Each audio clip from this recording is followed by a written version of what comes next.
So, what I'd like to do is I'd like to talk about the basic training or how we go about building this business.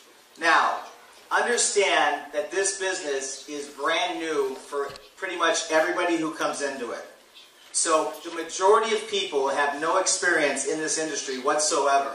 They have no experience in how do we build this. So it's a change of thinking for most people, just like you. Most people start this business on a part-time basis. So everything that you say and do is designed to be very simple so that anybody can do it. Okay? Does that make sense? Yeah, perfect. So, I'm going to first talk about team building and building a huge group, and then I'm going to talk about how to get customers in a simple way through, samples and everything else. Now, for me, here's a question for you. What would you rather have? Would you rather go out and get 100,000 customers yourself, or would you rather go get 1,000 people who go get 100 customers? The second one. Okay, that's leveraging your time, leveraging your efforts. Okay? Now, what I'm about to show you is this most simplistic way to leverage your time and leverage your effort. Now, understand something. When I built my team and my company, do you guys know the difference between a binary and a unilevel? Okay, for those of you who don't, in a binary, there's only two legs, right? So if I introduce you, there's only one or two places I could put people. So everybody that I build on my team is either going to go on this side or that side. There's only two. So all the people above you typically are going to put people below you because they have to put it in one of those two spots. That's a binary. What I built was a unilevel. It was called a stair-step breakaway. That means that nobody ever put one person below me. That means that I had to introduce people and teach them to introduce people and teach them to introduce people and continue until we found the key leaders. Right? No one ever gave me one person. So 500,000 distributors was from me down, not from people putting 50,000 people, 100,000 people below me. Does that make sense? So I'm going to show you how the simple way to do that is that when you apply it in a binary, it goes like wildfire. Okay? So the first thing you have to understand is there's three types of people you're going to come across in this business. Now this is probably one of the most simplistic yet important things you're ever going to learn. No matter what you say or do, no matter how smart you are, no matter how confident you are, no matter how good you are, you're going to come across one of three types of people. The first, well, let's do this. I chose apples as an example because we're all familiar with apples, yes? Yeah or no? I see McDonald's must be popular here. For most people, when you go to the fruits and vegetables section, you have fruits and vegetables and you see apples. So this is very simple. So we're going to say that people are basically one of these three types of groups. The first, a red apple. What is a red apple? How many of you have ever met a positive person before? This half of the room. The other half, we don't know. We're not sure. The same people that go to McDonald's. Positive, open-minded, willing to try new things, right? How many of you ever met somebody who's easygoing, always happy, usually smiling? You could usually tell a red apple because they're pretty easygoing. They like to try new things. They're open to meeting new people. You know, these are the type of people you might say, hey, listen, would you like to try, the products? They'd say, yes, absolutely, great. You might say, hey, came across a business, you want to check it out. They'll say, yeah, sure, what is it? Same people. You might say, hey, let's go check out this restaurant. And they might say, well, I just ate there 1 hour ago, but yeah, let's go anyway. You know what I mean? So these people, you might even say, hey, let's go skydiving. They'll be like, okay, I'm in, right? So these people basically are the people that are open to try new things, open-minded, positive, typically happy people. You'll know when you come across a red apple, whether you're talking about the business or whether you're talking about customers, because when you come across them, very simply, they say yes. You know, hey, check out this business? Yeah, sure. And they do. Hey, try the products? Great, let's do it. And they don't sit and want to analyze everything. They just try it. They're open and they want to go. Does that make sense? You want to spend 95% of your time talking to or looking for red apples. 95% of your time is looking for red apples or talking to red apples. Okay? That is very important. How many of you like sales? Some of you. Okay? If you like sales, you're going to love this. How many of you don't like sales? The majority of you. If you don't like sales, you're absolutely going to love this. Because this approach is not sales. In fact, in sales, you're trying to say the right thing at the right time to convince somebody to go the way you want them to go. Yes? This is not that. In fact, the #1 rule, if you want to go fast in this business, is the moment you find yourself trying to convince somebody, you're wasting your time. The moment you try to find yourself convincing them to come check out the business, if you're trying to convince them, you're wasting your time. If you're trying to convince them to try the products, you're wasting your time. Why? You don't need everybody to be a red apple. I built my entire organization off 6 motivated red apples. You don't need everybody in Israel to be in your group.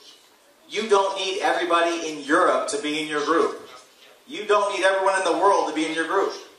You could change the course of your life and your family's lives for generations by finding just a handful of red apples.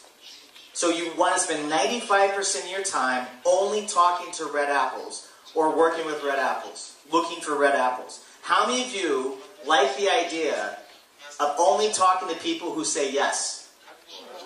Absolutely.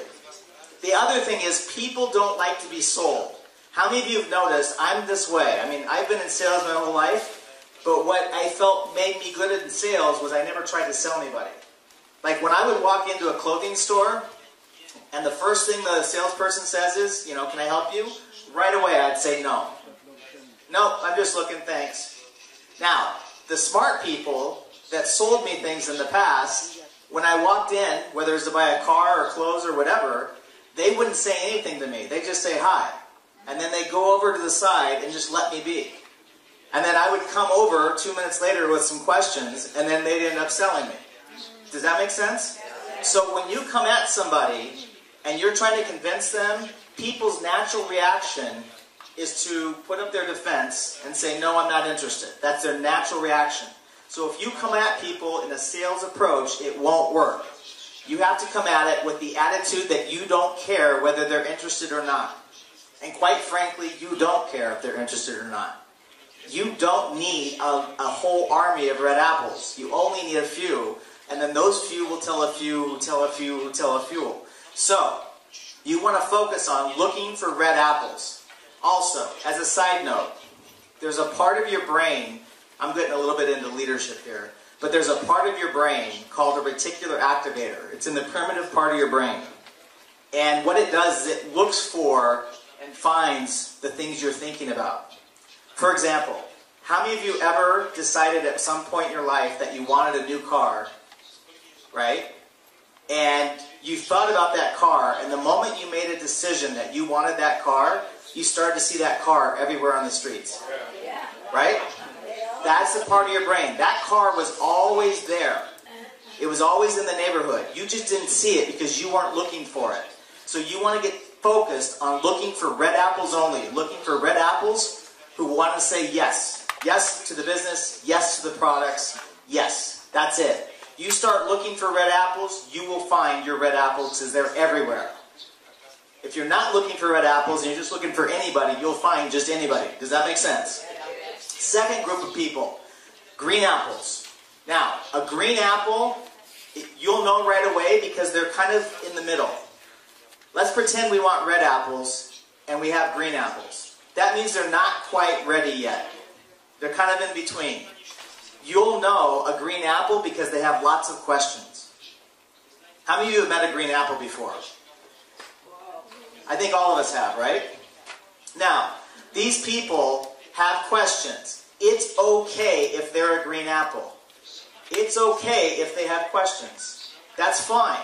In fact, if you have a green apple who has questions, do your best to get them the answer. Or, if you're like me, I just point the green apples to where to get the answers. For example, if someone was a green apple and started asking me questions about the products, I'd send them to the website. Does that make sense? I'm too busy finding red apples building millions of people in my downline. I don't have time to answer questions about products, and I'm not a doctor. Does that make sense? So, if someone starts asking me questions, here's what I always say.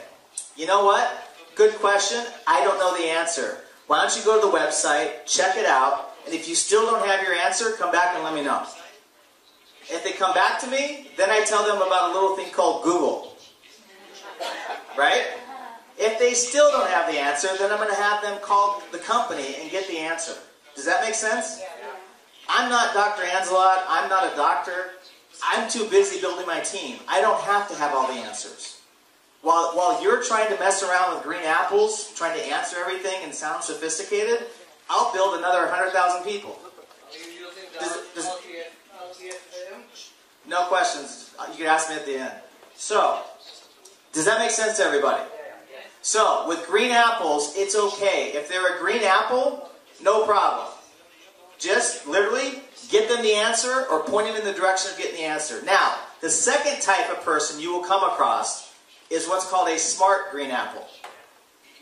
This is most of you.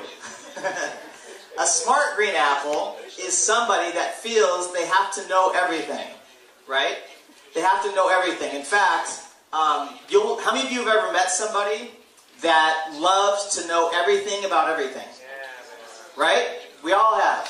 They want to feel like they know the answers because that makes them feel more secure with what they're doing or their life. How many of you ever met somebody that loves to be right? Right? They'll go down fighting until the end of days, proving that they're right. Okay? Sometimes you will come across certain types of green apples that aren't asking questions just because they want to know the answers. They're actually trying to show you how much they know. They're trying to prove to you that you don't know, right? Or they're challenging you by their questions to see what you do know, just to show that they're smarter, or just to show that they're right, or just to break down whatever you're doing. So, this type of green apple, no matter what you say or do, you're not going to win that conversation. How many of you have ever gotten a conversation with somebody that no matter what you say or do, you were not going to win that conversation? Right? So, if you come across a normal green apple, answer the questions, send them to where they can get the information. If you come across one of these super high intelligent green apples that want to be right about everything, let them be right. Again, if I come across those people, even if I know the answer, the first thing I'm going to say, if I realize they're just trying to be super smart, I'll say, you know what? I don't know. All I know is you should go to the website and check it out and let me know if you have further questions. I don't even engage with those super high intelligent green apples because I don't even want to go through the headache. I don't want them to drain my energy. How many of you ever gotten in a conversation with somebody that so wants to be right that it just drained all your energy? The majority of people in this business make a mistake, and what they do is they go out and they start running into these green apples. They run into the normal green apples, and then they run into the super intelligent green apples. And the problem is that most people spend all of their time trying to convince the green apples to become red apples. Does that make sense? You only want to spend 5% of your time talking to or working with the normal green apples. You want to spend 0% of your time with the super high intelligent green apples. Does that make sense? How many of you right now can see that if you stop spending time trying to convince green apples, it's going to save you a lot of headache and a lot of energy? Okay? Don't do it. It's not worth it. People are going to make their own decisions. Get them to the place where they can get their answers. If they turn into a red apple, they're going to turn into a red apple. If they don't, they never were going to do that anyway. Some people will actually want to be a green apple for a period of time. They're going to sit and watch you. They're going to see if you become successful. They're going to watch and see if you have success over time. And then maybe 6 months, 4 months, 1 year later, they'll come around and turn into a red apple. Or some of your green apples are so caught up in looking good that they'll never join. They'll never do the business because they're so caught up in trying to look good to everybody. Does that make sense to everybody? Okay, third type person, no matter what you say or do, is what's called a rotten apple. Now, this does not mean that they're rotten people. Okay? This just means they're not open to anything at all. They're not open to the business, they're not open to the products, and probably they're not open to many things in life. Now, how many of you have ever met somebody who's just simply not open? Right? You will come across these people. You're going to come across people who, no matter what you say or do, you talk to them about the business, they're going to say no. You'll know you have a rotten apple because they're going to no. Talk to them about the products. Absolutely not. You know? Do you want to go to a restaurant? No. You know, it's almost like, can I give you some money? No. You know, it's like, these people, no matter what you say or do, they are not open. They're not open to new things. They're typically not open to new people. They go from, you know, that they stay in a little box in their life, and that's their life. You know, I give you an example. You know, my brothers live in a certain life. They live in Iowa. And they go from work to the company. They bought my father's construction company, and they work it together. So they go from work to the office, to work, to the office, I'm sorry, to home, to the office, to home, to the office, and they do this 6 days a week. On Sunday, they go to lunch with their family. On Monday, they do the same thing. And that's their life. They don't do anything else different. Back and forth. Their whole life. I think the only place they've ever traveled was my brother went to Mexico once and my other one went to Jamaica. That's it.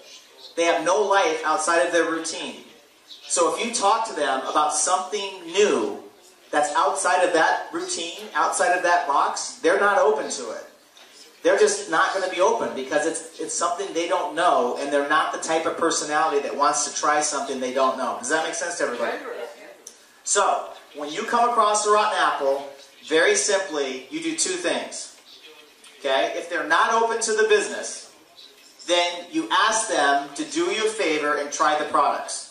By the way, I approach everybody about the business first, and then if they don't want to do the business, about the products second. So I approach everybody about building the business first, and then if they're a green apple or a rotten apple, if they're a rotten apple, I ask them to do me a personal favor and try the products for me. Does that make sense? So I ask the rotten apples to try the products, and the second thing I do is I ask the rotten apples to give me a referral. So, what's your first name? Slava. Okay. So let's say that Slava, let's say I talk to Slava about, you know, joining the business, and I'm going to ask him, be a rotten apple, okay? Act like a rotten apple. 1 second. First I have to ask you. You want to do it? Who speaks good English in the first row? Who can be a good rotten apple? You can? Yeah, sure. Okay. So, I'm going to say, hey, what's your first name? Denise? Yeah. Okay. I'm going to say, hi Denise, it's Jeff. How are you? Great. Good. Hey, listen, do you have a minute? Yeah. No. No, wait, she can be open for 1 second. Sorry. No. Be open for 1 minute. Just go with me for 1 minute, then you be rotten. So, listen, I know you're busy. I know you don't have any extra time. But if there is a way for you to generate income without changing your schedule whatsoever, would you want to know about it? No? You're right. No? Okay, hey, would you do me a favor then? Would you try something for me? I have a business that's going right now, and I need your help. Could you try these products? They're absolutely amazing. In fact, I want you to try the serum. Basically, what this is, and then I talk about the product. And then I'll say, could you do that for me as a personal favor? Now, she's either going to stay a rotten apple, or a lot of rotten apples will actually try the product to support you in the business. Does that make sense? Now,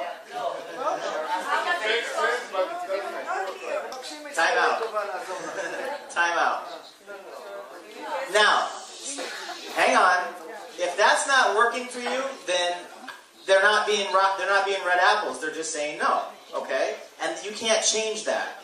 My point is, we've gotten a lot of rotten apples to try the products just because we asked them to do us a favor. If it's not like that here, then there's nothing you could say or do to get them to try the product. Nothing you could say or do. But you might be surprised. The other thing that we like to ask rotten apples is, hey, Danette, who do you know that maybe wants to make an extra, I don't know what it is in shekels, 2,000, 3,000 euros per month part-time? My sister. Your sister? Great. I ask rotten apples for referrals. Does that make sense?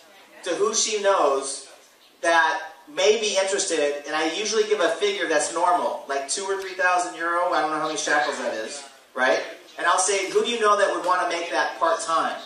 You'll be shocked at how many rotten apples will actually start giving you names. They'll start saying, oh, you should call my sister, my brother, they both would probably be interested in something. Now, she doesn't even know what we're doing, because she was a rotten apple. But she's still going to give referrals. Maybe it works here, maybe it doesn't. But if you don't ask, you'll never know. Now, I was told, I'll get to questions when well, I don't want statements. I'm in the middle of the training. So, bottom line is, we did this in Asia, where everybody was like, no, you can't ask rotten apples for anything. And I said, okay, we'll just try it. Now, these are diamonds who are making a lot of money. They started to try it, and I started to get texts left and right that the rotten apples were starting to make referrals. Rotten apples were making referrals to people who they thought would be interested in something. And they started to close the other people. So, if you don't want to ask a rotten apple, you don't have to. If you don't want to ask them to try the product, don't do it. If you don't want to ask them for a referral, don't do it. My point is, rotten apples are going to be no matter what you say or do. What you do from that point is up to you. Does that make sense to everybody? Now, the group that I really want to warn you about is what's called the rotten apple. The rotten apple. The double rotten apple. Okay? This is the group that will not only say no, but they're going to try to do everything they can in your power to talk you out of doing the business. How many of you met them already? Yeah. You need to know this group. Because not only are they going to be negative about pretty much anything, but in the name of love, they're going to try to convince you not to do this and that it's not going to work. Now, you need to know this because your rotten apples are going to be disguised as your family and friends. Think about this. Think about it. My own father is a rotten apple. Now, I love my father. It's my father. I love my father. But when I first wanted to move from Iowa to Los Angeles, my dad told me this. Son, are you crazy? You'll never make it. The city's too big. You don't have any money. You'll be back to me within 1 month looking for money. That was my father. Good support, right?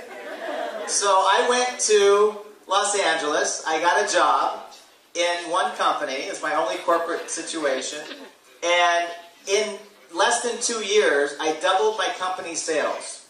So I created 12 million in new sales in 2 years, and the company had been around 75 years. My salary doubled. I got a company car. I'm 22 years old. I get a company car.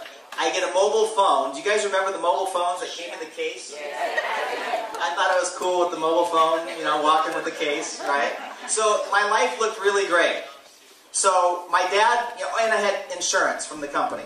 So my dad was like watching all this. Well, I decided that I didn't like working for other people. I decided that I didn't like my boss and that I wanted to have my own business. So I told my father I was going to go into real estate. Are you crazy? I thought you were intelligent. The market's not good in Southern California. Now here's my father, who owns a construction company in Iowa, who all of a sudden he's a real estate expert in Southern California real estate, right? All of a sudden he knows everything. It's commission only, the market's not good, you won't make it, I thought I raised you better than this. I go off, and in real estate, my first year part-time, I made 3 times the money I was making in my career. My father didn't say anything. After that, I went on, and I became one of the top real estate agents in the United States. My father saw my lifestyle change. The new homes, the cars, the rental property, everything, right? He didn't say anything.